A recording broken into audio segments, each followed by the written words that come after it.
Star Walker Studios presents Game Master's Journey, your multi-dimensional RPG podcast.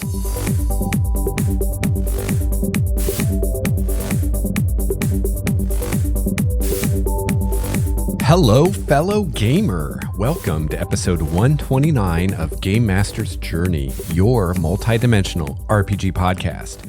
I'm Lex Starwalker. On this show, we discuss the craft and art of game mastering. Not only do I pass along any wisdom I've gained over 25 plus years of running RPGs, I also share wisdom from guest GMs and listener GMs like you. Today, Shane of the Total Party Thrill podcast will join me to discuss gaming between sessions. We explore strategies you can use as a GM to keep player engagement and interest high in between your scheduled sessions.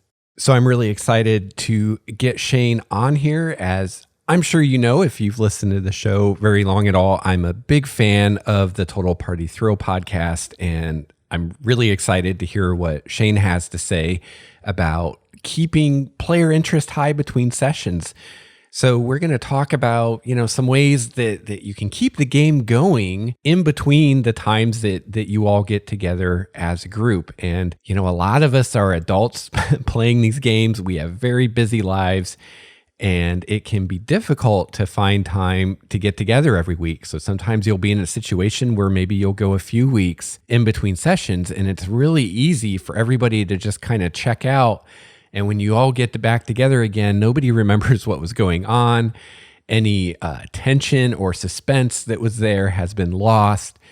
And it's kind of like coming back to your favorite TV show after the off season. All this time has gone by and you're like, what was going on again? What were we doing? Where were we? What's going on? And for a GM who's working so hard to create an evocative and visceral experience, this can be really frustrating because we see all of our hard work just evaporating just because of time. So if we can find ways to keep the players thinking about their characters and thinking about the campaign in between those sessions, and even ways for the players to interact with one another and with us as GM, that's all good news, right? And even if you're not missing sessions, even if you're playing every week, it can still really help your campaign to keep everybody's kind of head in the game throughout the whole week and not just on game day. So I'm going to talk with Shane all about that, and I'm really excited to hear what he has to say. But I don't think that we're going to be able to exhaustively cover this topic in one episode. And in fact, I've been asking you for your thoughts on how to handle this for quite a while now, and I've heard from quite a few of you. So I will be doing at least one other episode on this topic in which I will pull in listener feedback and listener ideas on ways to keep player interest high in between sessions. So if you have some thoughts on that, or maybe our conversation today with Shane will spark some thoughts, be sure to let me know. Again, I will have the thread on our community linked in the show notes if you want to give your suggestions and weigh in on this. So we've had a lot of great ideas from listeners, and I'm looking forward to sharing those with you, but probably not today. We'll have our conversation with Shane today, and we'll do that in a future episode. Another topic I want to cover in the future is what to do if you've given your players or your players' characters too much loot, too many goodies, whether that's magic items or bits of technology or money or stuff of any kind. You've been too generous, you've overdone it. Now what do you do?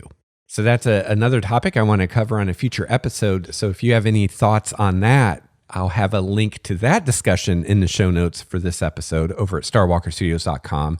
And you can weigh in on that too.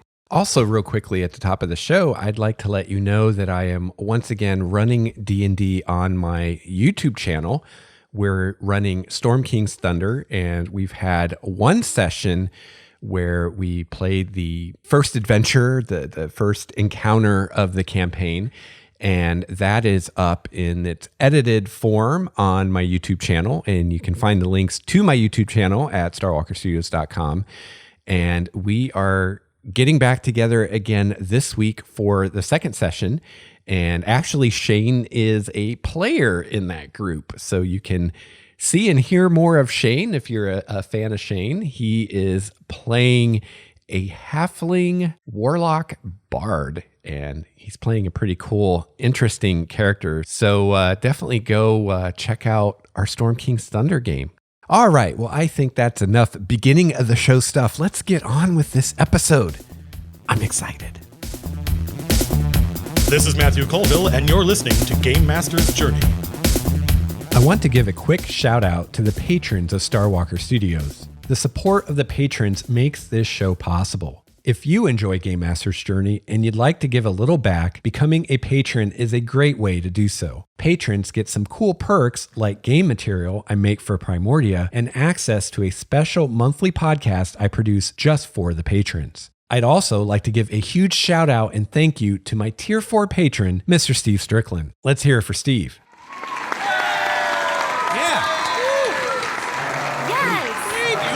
You the man. Thank you so much, Steve, and thank you to all the patrons. You can find out more about becoming a patron by clicking on the Patreon button at the top of the show notes at starwalkerstudios.com.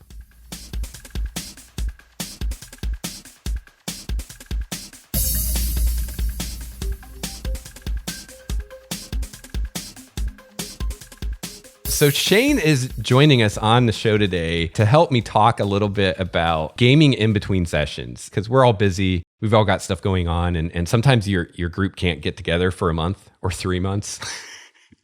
and you need ways to kind of keep everybody engaged so you don't have the thing where you get together and everybody's like, okay, what were we doing? And it takes an hour to like get everybody caught back up to what was happening in the campaign.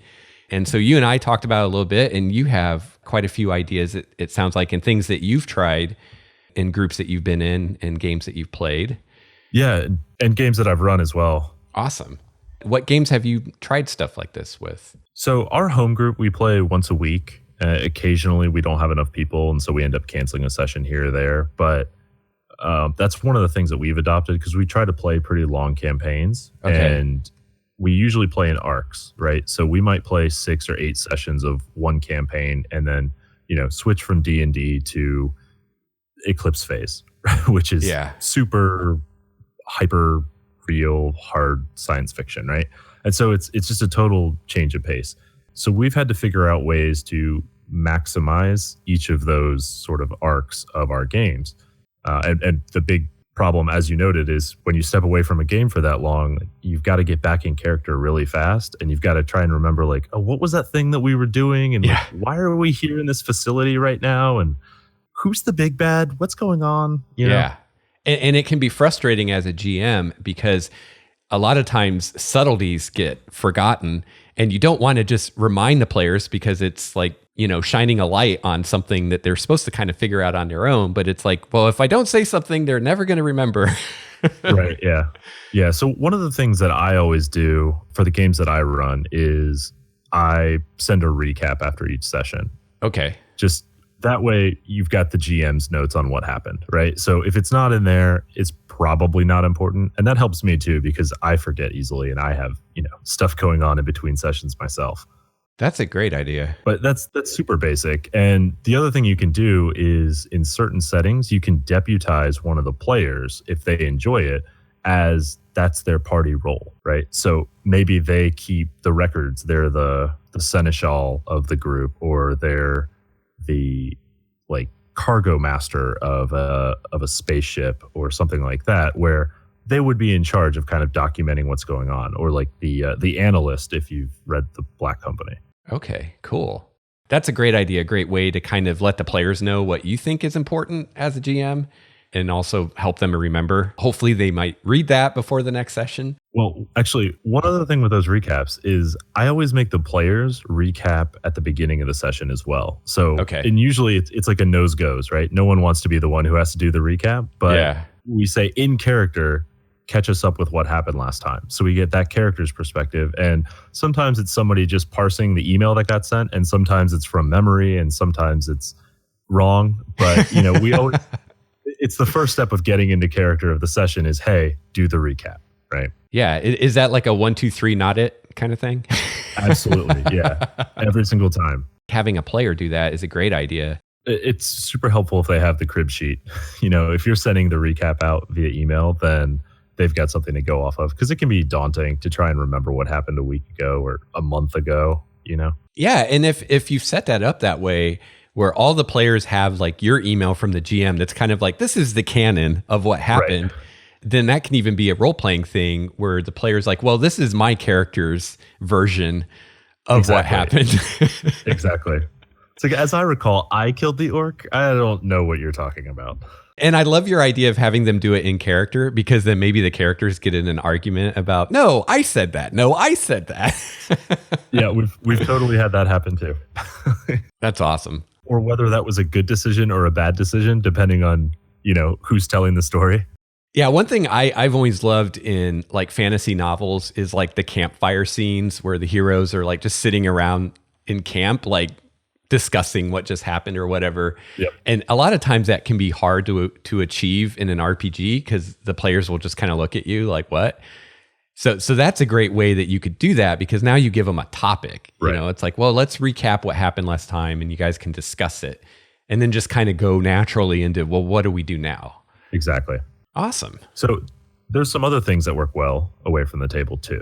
Okay. These are going to be most of the things that don't require complex interaction with like multiple player characters. Okay. Because one of the things about not being at the table is you're in separate headspaces, you're asynchronous, you're limited in medium, like how you actually communicate. So you want to take care of the things that can overcome that easily. So things like leveling up or divvying up loot is super easy, right? You send out who's got it, and then we just figure out, great, so we'll split all the gold and you'll take that magic item and I could really use that magic item, and now we'll update our character sheets and we're good to go as soon as we get back to the table. Yeah, totally. And a great tool for that is like if you're on Roll20, they have forums, or Obsidian Portal, you can have a forum, or even like making like a Google community or a Facebook group. Things like that are great ways that you could do that. Yeah, like whatever way you use to schedule your games is probably the best way to do that as well. Yeah. Try to limit the dice rolling, right? Yeah. Yeah, I think that's one thing you want to keep in mind, is that if you need to roll dice, only one person can do it. It's really just the GM who can roll dice, right? And so it's great to take care of the things that don't have a real risk of failure. Like flashbacks are great. Yeah. Take care of story elements that aren't in the current timeline. So it doesn't matter that your character is laid up in a hospital bed trying to recover from a shootout in an alleyway. We could be flashing back to her childhood and learning something about the mob boss, right, that they're pursuing, something like that. That seems like a really dark narrative, actually. Yeah, and who knows, you could be doing one of these flashbacks about your character, and maybe the GM gets some like cool hook from that they can use later. Yeah, either that, or you can give the player some cool lore that they have that's unique to them. Yeah.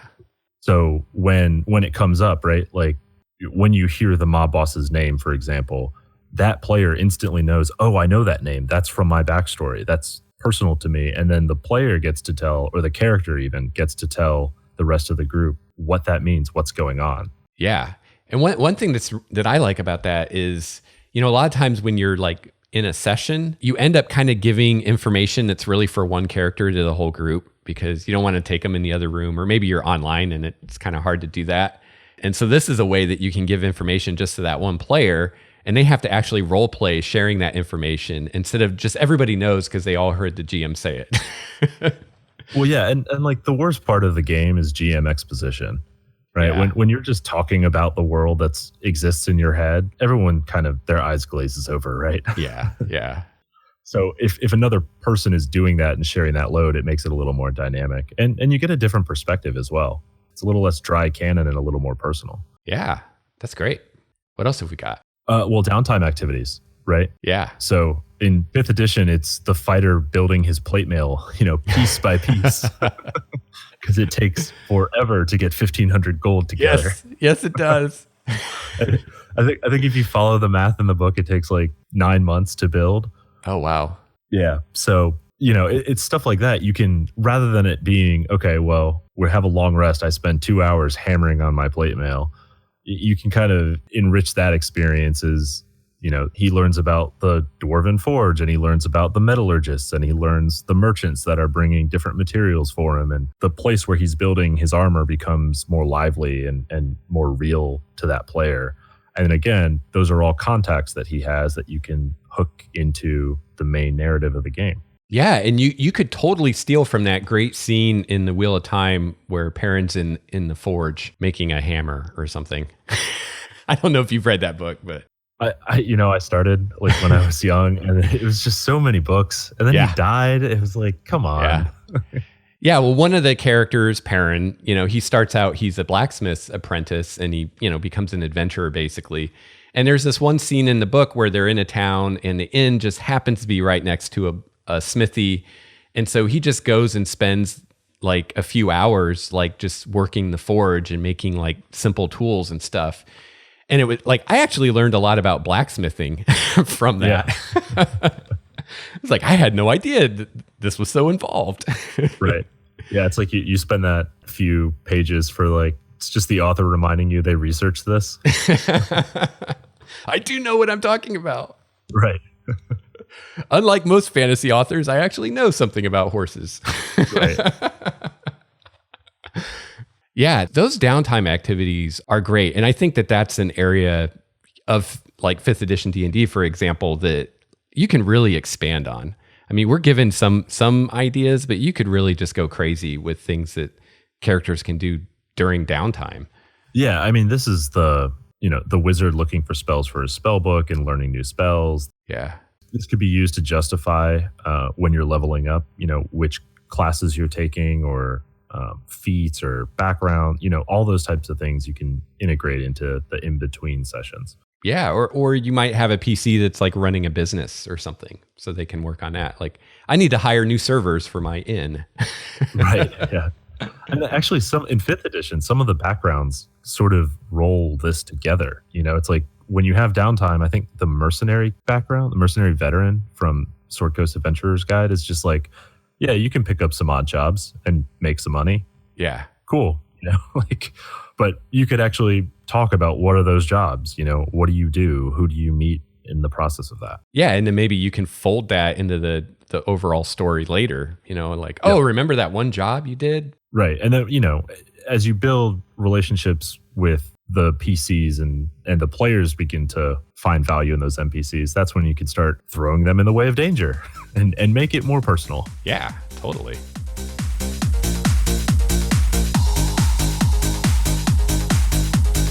My favorite part of the show is when I hear from listener GMs like you. If you have feedback for the show, whether it's a comment on today's topic or an idea for a future topic, I'd love to hear from you. There are a lot of great ways to get a hold of me. You can email me at gamemastersjourney@gmail.com, follow me on Twitter @LexStarWalker, Google plus LexStarWalker, and finally, you can visit the website starwalkerstudios.com to get links to my Patreon page, YouTube channel, and more. Finally, you can find a link to the Game Master's Journey Google Plus community at starwalkerstudios.com, and the community is a great place to bounce ideas back and forth with other listener GMs. You can also comment on the show episodes, share your own homebrew world, and ask questions of the many experienced GMs that are part of our community. You can find all this and more at starwalkerstudios.com.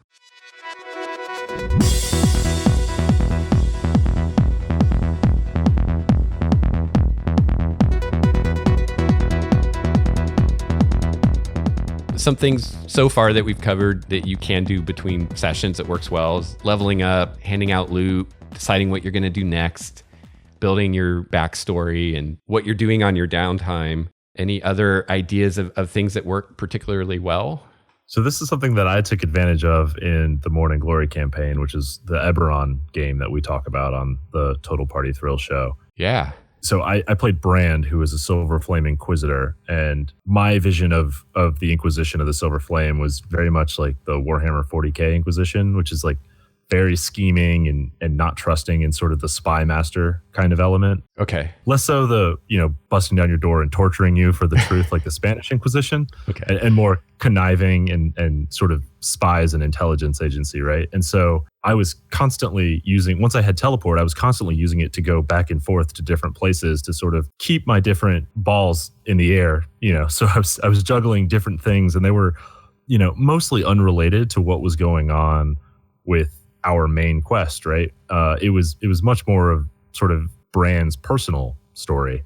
Yeah. And so it ended up like all the money that I was making, I was using to fund like an underground group that was resisting against the Keeper of the Flame and different things like that, right? And then when we eventually got to Flamekeep, which is the capital of where the church is, like it mattered. Like the city was ready for to replace the Keeper of the Flame. So when we took her down, the city didn't fall into just disrepair and rioting, Awesome. Yeah, and you can correct me if I'm remembering this wrong, but one thing I thought was really cool listening to you guys talk about your campaign was how your character would often, on these expeditions you'd go on by yourself, you'd get like valuable information for the party, but you would never tell them like where that information was coming from, and they just kind of had to take your word on it. Oh yeah. Yeah. So a lot of lore that I had came from like the restricted section of the library. Oh, okay. In Thrain, like in the inquisitorial library, basically. And it was just like, how do you know this? It's like, I got a guy. Nobody ever trusted Bran because he played everything super close to his vest and was very pragmatic. And everyone thought I was evil for the entire campaign until like the very end. That's awesome. We've talked about quite a few things that can work pretty well away from the table. Are there some things that maybe won't work very well, or if you're going to try it, you should at least know what you're in for? Well, it would be tragic to have a character die off camera. And that's sort of a little bit of a metagame thing, but the players have to realize you can't get into too risky of an activity because we don't want to come back next week and, oh, the rogue is gone. Yeah. And never coming back. But there's this new guy. That's almost as bad or maybe worse as when your character dies when you're not there that week. Oh, that's, yeah. Yeah. Either way, you're looking at like, oh, this guy looks like he has PC levels. Maybe he'd like to come along. Yeah, right. How convenient. Right. It's like the rogue died, but his cousin just happens to be in town, and he's a great magic user. So yeah, try to avoid killing player characters between sessions. Not just killing them, but there's lots of ways to screw up a story and a narrative arc.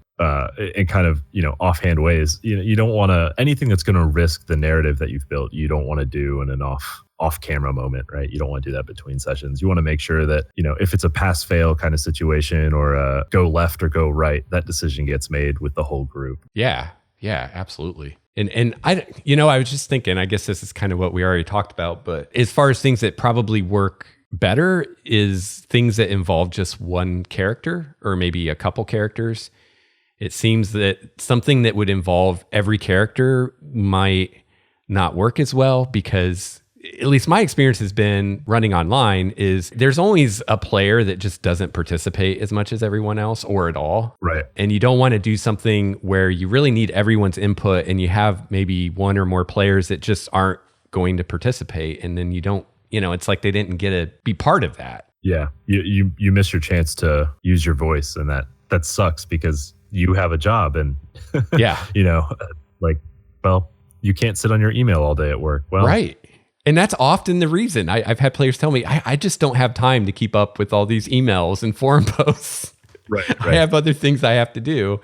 Or sometimes people just aren't, some people just aren't comfortable writing, and it's just not a good way for them to communicate, to try to type on a forum, hunting and pecking, yep. Something complex. And I mean, this just always goes to know your players, right? But some people don't enjoy the story element as much as they enjoy the game element, right? So they want to use their abilities and they want to, fight in combat. And they want to do those things, and that's how they have their fun. And if they're not disruptive during those other parts, you don't want to punish them in between sessions for not having as much fun with that sort of thing. Yeah. And it just occurred to me that these things you're doing between sessions is a great time to handle anything that involves less than the whole party, but is going to be kind of involved. Like instead of having a session where you're just role playing with one player for like an hour and everybody else is just sitting there like bored. Yeah, well, especially if that's like a personal thing for that character. Right. Yeah. It's like you could do the split the party move, but it's every scene has to be critical to the whole group, you know? Yeah. So if you kind of already have this established, you can say to that player, hey, this is cool. I definitely want to explore this, but let's do this in between sessions so we can do something that involves everybody right now. Yeah, absolutely. Like if you've got downtime, you know, we're recovering from a trip across the desert, you know, so we're going to be laid up for a few days in this town. Let's talk about what you guys do in email. Yeah. And let's just move on to you're healed up and ready to go. Where are you headed next? Yeah, absolutely. So we've kind of established some things that would probably work well, some things that won't work so well. And, you know, we've talked about the benefits of doing this, which is mainly just keeping players engaged and remembering what's going on in the campaign. So what are some ways that we can make this work? Well, we touched on it a bit earlier, but you want to get player buy-in, right? Make sure that your players are into this and that they want to be more engaged in between sessions, because some players might just turn off. Yeah, absolutely. Something kind of with that what we were just talking about made me think of is if you're going to be doing this, maybe think about it as far as pacing the session. So try to end the session at a good point. You know, like you were just saying, like when you're making camp in the desert and you're going to be there for a few days, like that's a great place to end the session. And then you have all kinds of stuff you can do in between, as opposed to ending like in the middle of a combat. Oh yeah. Where you're kind of like, can't do anything. Right. Yeah. I mean, you always have the option to flash back. Yes. Right? But I don't know. I feel that's probably a little more hollow if, you know, oh, cool, we did this flashback over the weekend, and then on Monday night we come back together, and now we're going to go pound some orcs again. Yeah. Like, fighting for our lives. Like, maybe it's not as relevant, you know? Yeah. So for you GMs that love ending on a cliffhanger, that might not work so well if you want to have a lot of interaction in between sessions. Oh, it totally can, though. Yeah? It totally can. That's when you use the flashback, right? Okay. Because whatever the resolution of that cliffhanger is going to be, you can set it up in between sessions as a flashback. Oh. Almost like, you know, when you're watching like an HBO show and the preview, or not the preview, but the recap at the beginning of the episode highlights like certain scenes from the last 6 seasons. Like you could do the same kind of thing, right? Yeah. Yeah, that's a great idea. Like kind of establish like why the outcome of this cliffhanger is even more important than you realized. Right. Yeah. You can totally ramp up the stakes. Yeah. Yeah, that's awesome. All right. Well, then I retract my statement of avoiding cliffhangers. It could actually be really cool. But I mean, that does, you know, a cliffhanger does close off other options, right? You can't do downtime or assembling your personal gang in Blades in the Dark or something. Unless you have time stop. I mean, yeah, if you have time stop, everything's off the table. Is that still a thing in 5th edition? I'm not sure. No, it doesn't work anymore. Oh, I got to bring that spell back. It's like totally worthless. Oh, they have it. It's just worthless. Oh yeah, it's just not good anymore. It's like there's some good spells like permanency. I don't think is in 5th edition, which is a shame. Yeah, and some of the name spells disappeared. Permanency was a great spell to abuse. Yeah. That and contingency. Yeah, this is why we can't have nice things. All right. So getting back to this, having gaming in between your sessions, what are some other things that we could do to be successful? I mean, I think just in general, you want your games to have more open-ended narratives. So if you're going to lock the group in a dungeon for 3 sessions at a time as they go try and, you know, clear out the goblins or whatever, it can be difficult to really pursue personal things when it's very challenge focused, right? Yeah. Yeah, that's a good point. Another idea is dreams. If they're taking a long rest or something, you can always have dreams that the characters have that maybe mean nothing, maybe are prophetic or symbolic or something. Oh, yeah. Or maybe about something horrible that happened to them that you want to remind them about. Yep.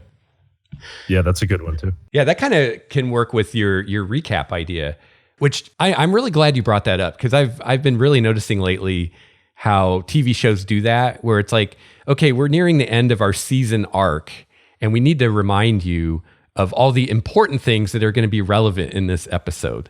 Yeah. Like, I'm a big fan of Supernatural, and they do that a lot. Yeah. Lost was the worst about that because they often had like character-focused episodes. Yeah. And so it was like, all right, every scene in the recap is Jack. It's a Jack episode. Yeah. I quit. Yeah. See you next week. Yeah, I hear you.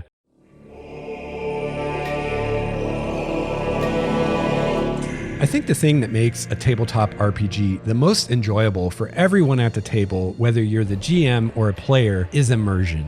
And one great way to increase immersion in your games is to have great audio. If you're looking for great tabletop audio for your RPG, check out battlebards.com. They have everything from monster sounds and languages to spell effects to music, original, beautiful music that you can have playing in the background while your player character seduces the love of his life or while your party fights giants or goblins. Head on over to starwalkerstudios.com/support and you'll find my coupon codes that you can use on your first order to get some free bonus tracks. So check it out and take your tabletop gaming experience to the next level with battlebards.com.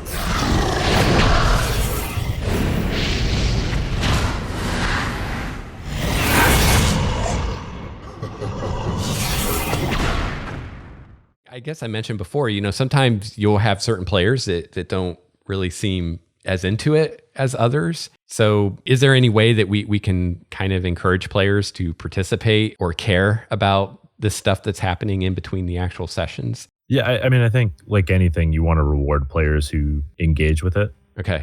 So, and when I say reward, I don't mean XP. I don't track individual XP, and I think it's a very, very gamey way of approaching things. Yeah. But, it's rewarding for players when they know stuff. Yeah. Or when they figure it out, right? Or when they have that like eureka moment of, A connects to B, and I'm the one who realized it, right? So when you can give them little bits of information that they have in advance and then they uncover its meaning as the story goes on with the group, and then, like I said, they get to share what that means. Yeah. Like that's really rewarding for a player, especially a player who's going to be interested in role playing in between sessions. Yeah, totally. Because you're basically giving them some spotlight, which usually players like. Right. And even for more combat focused characters, if you can get them to participate in between, you can actually focus on their previous exploits.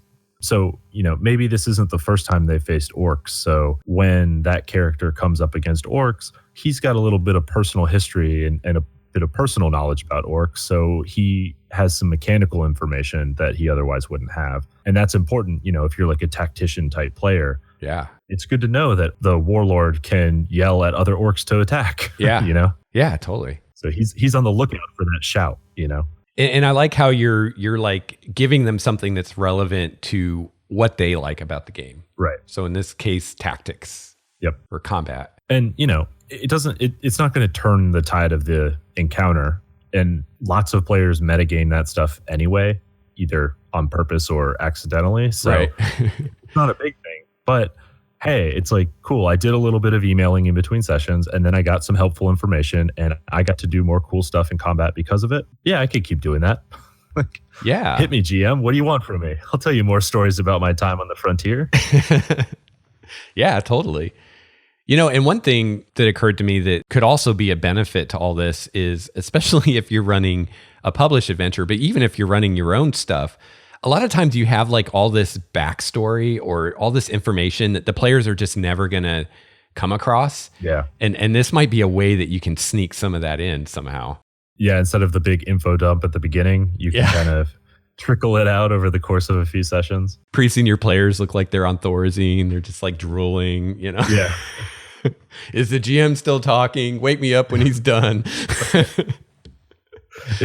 I swear, if he stops to take a breath, I'm leaving. I roll initiative. Right, yeah. That's 90% of the reason players do that, right? It's just like the GM is still talking. Yeah. Yep. GMs, writers, and podcasters tend to love to hear themselves talk. I've noticed this. Yeah, we're all the worst. Awesome. Well, I feel like we've teased out quite a bit here. Anything else that comes to mind? I would just say learn some lessons from other formats that work without a physical table. Like play by post has worked for a long time. Yeah. If you look at those games on forums that support it, or like Storia, I think was the big release. Oh yeah, on Kickstarter. Look at the way that because those games aren't identical to tabletop games, right? The way that they approach story and the way that they handle combat and that sort of thing is a little bit different because players aren't all acting at the same time in real time, So there's lessons you could learn there, and I haven't really dug into it in depth, but I think that's a good place to look. And then virtual tabletop as well. Okay.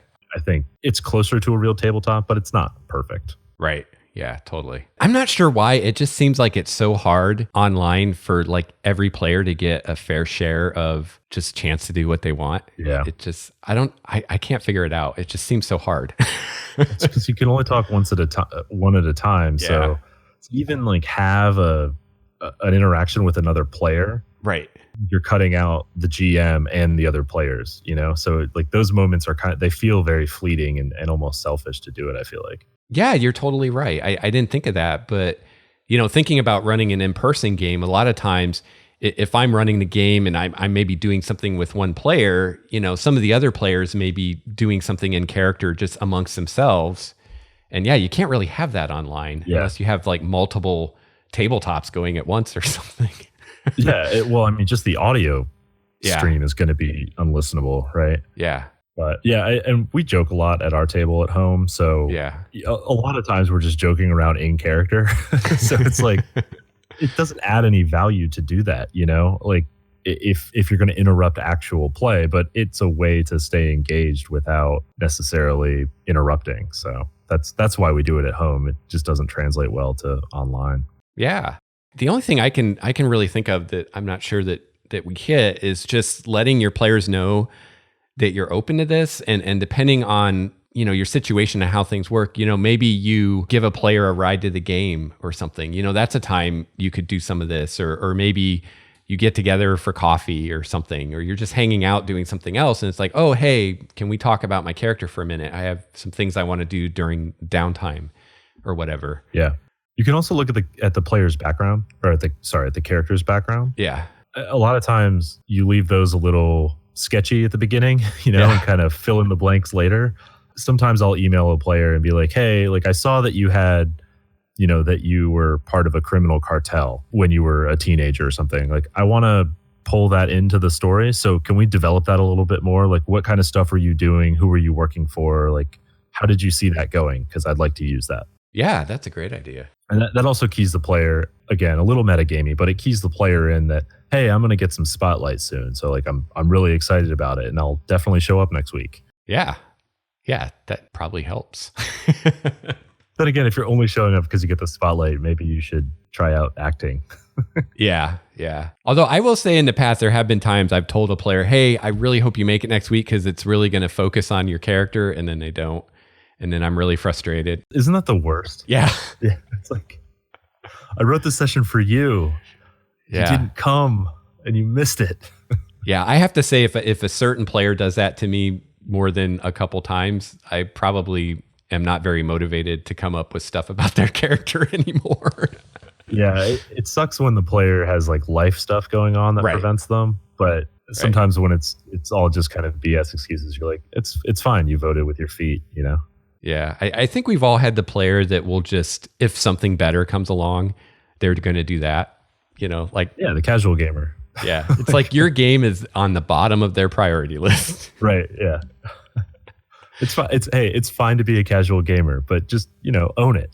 Yeah. And you guys recently did an episode about casual gamers. You're kind of going through all the gamer types. Yeah, that's one of the things that we do, because that's one of the ways that we think at the table now as GMs is how do we engage each person in our group, and everyone's a little bit different, right? So yeah. I think that's a super helpful exercise to help understand people. Yeah, and what I like about the way you guys do that is, you'll take ones that a lot of times kind of have a negative connotation, like the casual gamer or the power gamer or the munchkin. And you'll kind of show, well, this is actually what they bring to the table that's positive. It's not like they're a bad player. You just got to understand where they're coming from, what they want. Right. And what are the ways to give them what they want so they don't turn into bad players? Yeah. Right. That's the key. Yeah. Because, I mean, Ishan, my co-host on Total Party Thrill, is unashamed to mention he's a power gamer. We claim that we're reformed power gamers, but it's only slightly true. Like, it still hurts. Like, I built a character recently and I used a really dumb stat spread, and it like hurt me a little bit inside to take 3 14s. Like, I could have 16s and dump stats. Oh, it hurts so bad. Yeah, I feel like we all are to some degree. I mean, it's part of the game, right? Like there are mechanics that can be taken advantage of, right. And we're gamers. We're like programmed to do that. well, we are certainly, but yeah. I guess not everybody is. I don't know those people, but yeah. Because I wouldn't consider myself a power gamer, but when I make a character, I'm definitely conscious of making smart choices for what I want that character to be able to do, you know? Right. So in a way I am, I just don't admit it. Right. That's the essence of being the power gamer, right? Is knowing the cost of each decision and getting the most value out of each choice. Yeah. So, but yeah, I mean, in the Storm King's Thunder game that you're running that I'm a player in, I chose 8 Constitution for a warlock. Yes, you did. And man, that fight was not as much fun as I thought it would be, having to hide the entire time and avoid getting noticed for casual attacks. Yeah, I got to say, if you were anyone else, we might have had a conversation like, are you sure you want to do this? Have you really thought about the consequence? I'm like, Shane knows what he's doing. Yeah. In truth, I have not fully thought about the consequences. Staring down 27 hit points at 6th level is very uncomfortable. Yeah. Well, luckily there are ways to increase your stats. So yeah. You're not necessarily stuck with that 8 forever. Yeah. Well, I mean, as soon as it's important, I'm sure I'll lose that amulet of health or whatever it is that gets me a respectable con. Fighting in an anti-magic field. Great. Good times. Awesome. Well, I feel like we did a decent job with this. Maybe some listeners will write in with other ideas that we missed. Yeah, you can tweet at us and tell us how wrong we are. Yeah. Or you idiots, why didn't you talk about this? It's so obvious. Right. Yeah. And it's nice to talk to someone that's actually, tried this stuff, because it's easy to sit here and armchair quarterback and come up with all kinds of ideas, but until you try it, it's hard to know what's really going to work and what isn't. Yeah, and it's tough to know. You have to know your group too. That's really important. And even within our group, not every player is equally involved in between sessions, and not every GM is equally encouraging it too. Some are just as time strapped as the players. So yeah, but it's fun either way. If it's just a little bit more fun, great. Yeah, and in addition to keeping everybody interested, so hopefully they keep showing up, and keeping it fresh so they remember what's going on, it's also a great way to maybe deepen your narrative and the characters and all that good stuff. Yeah. If you've got the method actor player, like, this is everything you need. Just keep giving me more fuel, man. I wish every group I ran had at least one method actor. I love those guys. Yeah. If only because it's so outside of my own skill set. I'm just like, oh, I wish I could do that. Right, yeah. It's like, you should GM. Here's my notes. Take over. Right. Yeah. Have you ever wanted to run a game? It's funny. Sometimes it's the players that I think would make the best GMs that are the most reluctant to do it. Yeah, GMing is intimidating in general, right? Yeah. You're responsible for the fun of 4 or 5 or 6 other people. That's a big responsibility. Even though, I always say that the players are responsible for making fun for themselves, but as a new GM, you never feel that way. You don't. It takes a lot of confidence to lay off that responsibility. Yeah. And then it's a lot of time as well. That's the other thing nobody tells you is how much time you're going to spend GMing. Yes. Every waking moment. Oh, wait, no. Right. Yeah. You will never stop thinking about this. Yeah. Well, Shane, thank you so much for coming on here. Do you have any final thoughts that we haven't gotten to? Have fun. Yeah, Don't forget to have fun, guys. Yeah. It's really the only thing that matters. Yeah, and you can hear Shane every week on the Total Party Thrill podcast, which is my favorite D&D podcast, other than this one. But We're not a D&D podcast.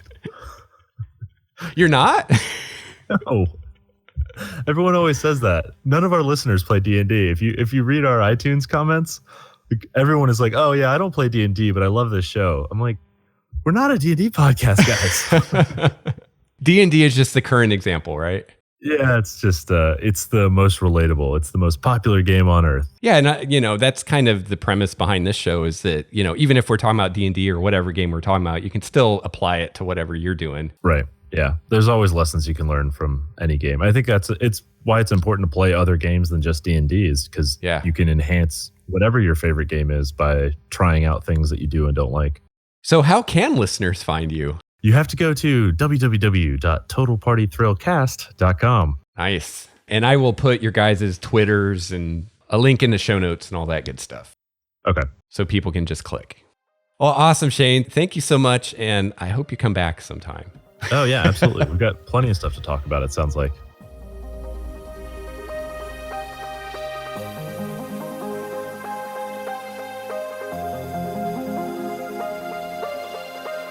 All right, well, that is going to wrap up episode 129 of Game Master's Journey. I really hope that you enjoyed this conversation with Shane as much as I did. If you would like to get a hold of Shane or check out his podcast, Total Party Thrill, head on over to the show notes for episode 129 at starwalkerstudios.com, and I will have all that information for you so you can find that fantastic podcast and find Shane and see what he's up to. So as I said at the top of the show, I will be revisiting this topic in a future episode. I've gotten quite a bit of submissions from listeners for ideas and strategies that they use in between sessions to keep that player interest high. So I'll be sharing those with you. And if you have an idea and you haven't weighed in yet, it's not too late.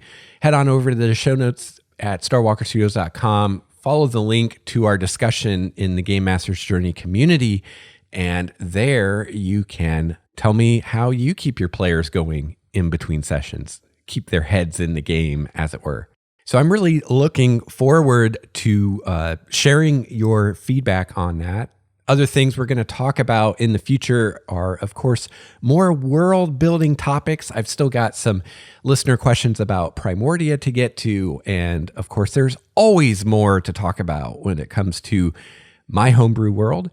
And as I mentioned again at the top of the show, I will, in a soon coming episode, be talking about what to do if you've been too generous and you've given your PCs too much stuff.